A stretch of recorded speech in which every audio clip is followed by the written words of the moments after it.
D'où viennent les rêves lascifs? Ah, moi, je rêvais que j'étais en train d'être avec un homme.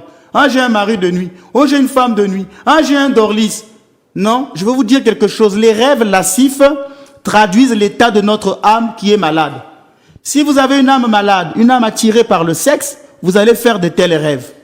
Une personne qui a dompté son imagination ne peut plus faire ce genre de rêve. C'est pourquoi dans la tradition orthodoxe, quand on fait un rêve, on était en train de faire un acte sexuel, il y a des prières spéciales. Donc au niveau, par exemple, occidental, on dira, mais ce rêve-là, c'est normal, c'est naturel, surtout en période de puberté. Non, les rêves lascifs souvent traduisent l'état de notre âme. Si notre âme est pathologiquement malade et tournée vers la sexualité, vous ferez ce genre de rêve. Donc l'oubli, l'ignorance et la négligence spirituelle sont les trois grandes armes que Satan utilise pour attaquer l'homme. Quand on oublie Dieu, quand on vit dans l'ignorance de Dieu, quand on est dans la négligence spirituelle, Satan va utiliser ça, cet esprit d'assédie, pour pouvoir combattre l'homme dans sa chair. C'est le souvenir de Dieu qui est rendu présent par la prière et la lecture priante. C'est pourquoi Saint Benoît dit « prie et travaille » à ce genre de choses. Donc c'est possible de lutter contre la concupiscence charnelle.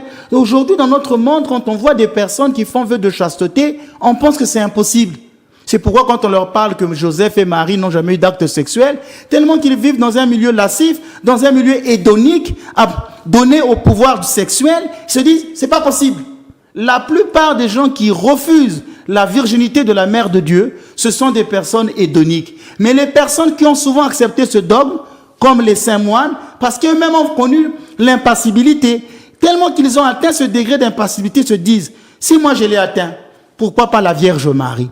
Et les gens qui refusent le dogme marial de la virginité de Marie, parce qu'eux-mêmes ne savent pas maîtriser leur pulsion sexuelle, ils vont dire, ce n'est pas possible. Si, c'est possible. Saint Benoît a bien atteint l'impassibilité. Je connais beaucoup de moines qui ont atteint l'impassibilité. Autour de moi, je connais des gens, des personnes saintes qui respectent vraiment leur vœu de chasteté. Donc c'est possible de s'en sortir par ces deux grands piliers, l'ascèse du cœur et l'ascèse corporelle.